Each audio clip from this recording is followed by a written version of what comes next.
There's a video here which we're going to watch, which gives a clear explanation of the reception of Donald Trump in China. The mainstream media, more especially in Western countries, have oversold the reception of Donald Trump in China, and they believe that Donald Trump did phenomenally well.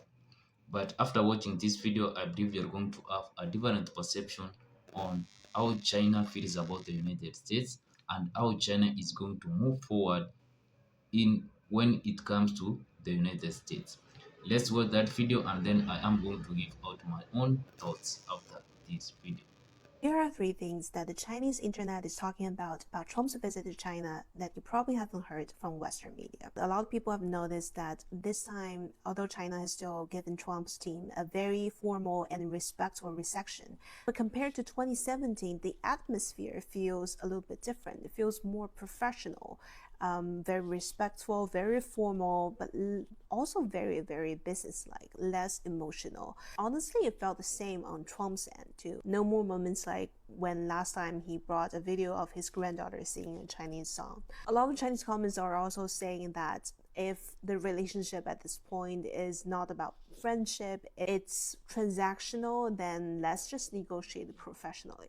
I think this is a very important shift because both in China's diplomatic stance and among ordinary Chinese people, there is a growing feeling that if the past promises can change overnight, then the relationship has to be based on interest, leverages, and realistic expectations. And in many ways, that's also how modern China approaches diplomacy.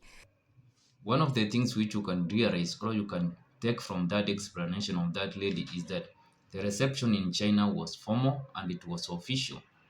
It is something which is expected in any given country except the United States. The United States is the one which invited Vladimir Zelensky and they went ahead and humiliated him in the Oval Office. But for the Chinese people, welcoming Donald Trump, inviting him to the Chinese Republic, at the same time, they had that responsibility of offering him a warm reception. Even the guests, even the individuals, the officials who were with Donald Trump, they also received the same warm reception. But when it comes to the United States, you never expect. You can also learn from Cyril Ramaphosa on how he was treated when he was invited to the United States. And as the lady has gone ahead and given some explanation, he has said that the relationship now between the United States and China, it's more of a transactional relationship. Initially, in 2017, when Donald Trump and Xi Jinping had kind of a meeting, it was more of a friendship, a cordial relationship where individuals want to build a more strong relationship. But immediately Donald Trump went ahead and started slamming sanctions, tariffs here and there. Now that relationship changed abrupt. It's no longer about these countries trying to grow friendship, but it's more of a transactional relationship. You can't compare that relationship with the relationship with China as with Russia.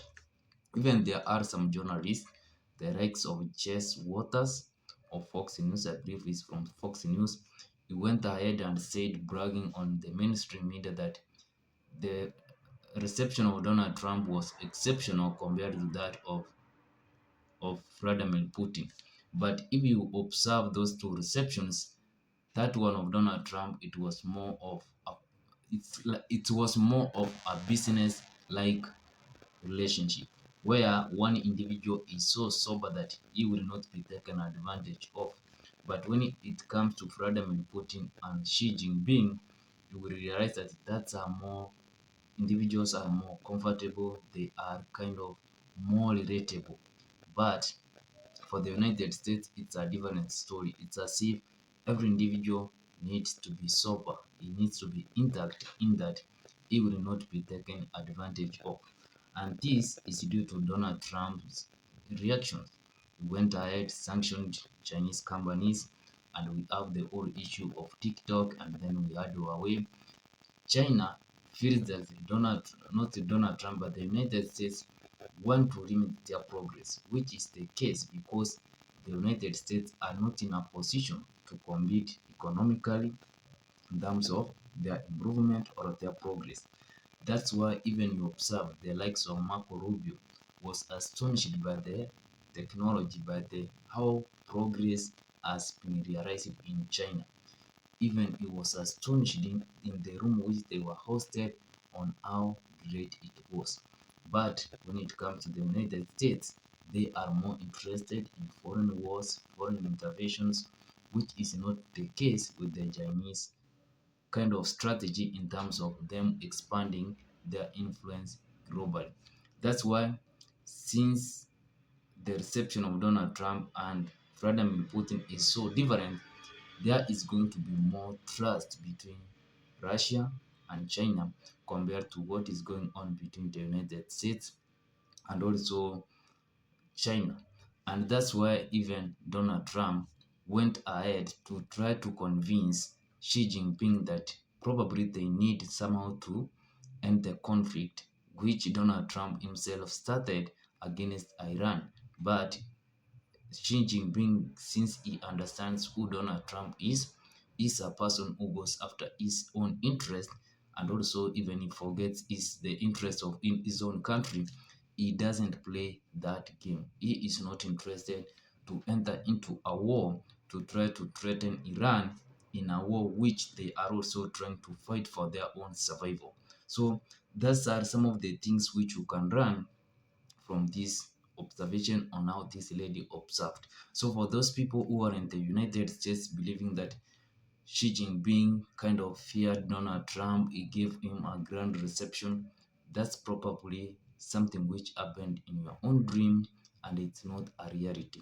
For the Chinese people, they observe Americans as people who are unreliable, who can change their mind overnight, who goes after their own interest, and that's why even the Chinese people have begun approaching the their foreign policy from a different strategic point. Anyway, I would like your thoughts in the comment section. What were your observations on the visit of Donald Trump to China, and what you have observed in the mainstream media? Is that a reality or it's trying to spread the Western propaganda? I would like your thoughts. Like, subscribe. See you in my next one.